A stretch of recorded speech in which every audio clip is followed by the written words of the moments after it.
Team Gosu has been eliminated from the NACT tournament after being defeated by Team 3MS Invalid Boys.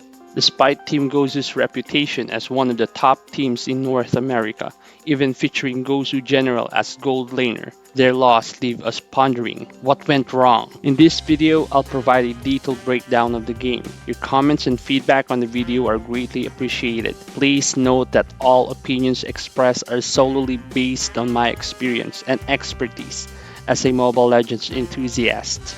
Make sure na nakabalance ka. Napaka-importante. Your tank needs to be patient. Timing naman, I guess.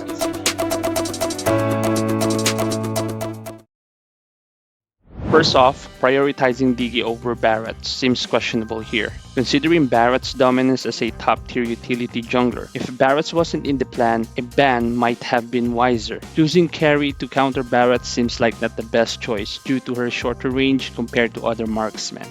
Ixia would have been a better late-game counter, especially with the planned Ruby and Mini composition, which utilized Ixia's ultimate.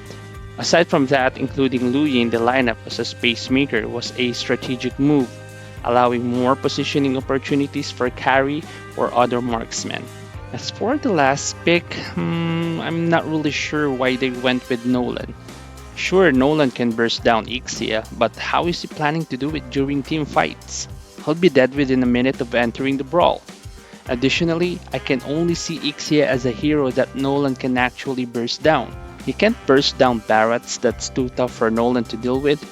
Nana, if she doesn't have her passive, well, hell yeah, Nolan can do it. But if you're a Nana user, you wouldn't go into a team fight without your passive, right? X-Borg, his shield can absorb all of Nolan's combo. Florin, I don't think Nolan will go for Florin first. He'll be dead as soon as he enters the team fight. And of course, if you are Florin user, you'll always stay at the back of the lane, right? To give you a better picture, Nolan actually doesn't fit into this composition, especially considering their opponent's lineup. Carry, Ruby, Mino, and Luyi is a good choice. But I think there is a better lineup. Let me share mine. I will go with Akai or Roger as a jungler to counter Barretts, Aurora or Lunox for mid lane, Aurora for massive crowd control in team fights, and Lunox if you want to take down Barretts quickly. Irithel or Beatrix for the gold lane, both have good mobility, and I find X-Borg has difficulty catching and incinerating these two. For the XP lane, Wisey is the perfect choice here. This really counters their opponent's back lane. Or if you want to have a quick takedown on their back lane, you can go with Khalid. And Beleric is my top pick tank for a roamer for this composition. This could give more benefits for the marksman. Now let's move on to the gameplay. All 3 turtles and 3 lords secured by 3MS. Same story guys, they can't get close to the turtle because of X-Borg zoning and Barrett's intimidation. That's why I'm suggesting there's a better pick for this situation. That is 3 down, 4 goes. Another thing I noticed is Ruby is actually underperforming in this game. He was dominated by X-Borg in terms of level and gold and constantly got caught out by the 3MS team. Oh! That immortality.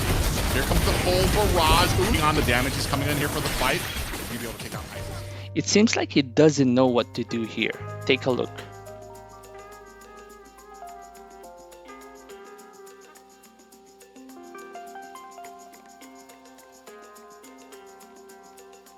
It could have been better if he stayed by Carry's side, and this way Carry would have a higher chance of survival. Being careless on the map led to a few unnecessary deaths that could have been avoided, especially when bush checking. If you're an assassin user, always remember not to check the enemy's bush, especially if your opponents are not visible on your map. I understand now why they pick Luyi over other mages like Lunox or Chang'e. They want to use Luyi's ultimate to flank their opponent's backline. It's a good strategy, but I don't think it's going to work really well. Why? Take a look here. Might be a little late. Too late. Go on to Isis, looking for another kill. Here comes the last Insanity. Zero in trouble, taking a heap of damage. Ice is going to get the kill. They've already shown their intention behind picking Luyi. Do you understand now? Let me explain further. While watching this live, I'm beginning to think that Lu Yi ult is their ace card in this game. Unfortunately, this kind of strategy is easy to analyze, and you can only use it once in a game because once you've shown your ace card, your opponents are already aware that you might use it again. Take a look at how 3MS checks the bushes. I'm pretty sure they already know that Ruby's taunt is just a diversion. Additionally, Xborg knows his target and got in a position where he needs to zone out and had a chance to kill Carry and Louis. Carry couldn't get into position because of Xborg. There's no doubt that Xborg carries this game. This is something I really like about Mobile Legends. Skills are actually secondary to strategy. I'm sure there are many things that I have not noticed here about why Team Gosu was out by 3MS. Well, if you know something that I have not discussed, please let me know in the comment section.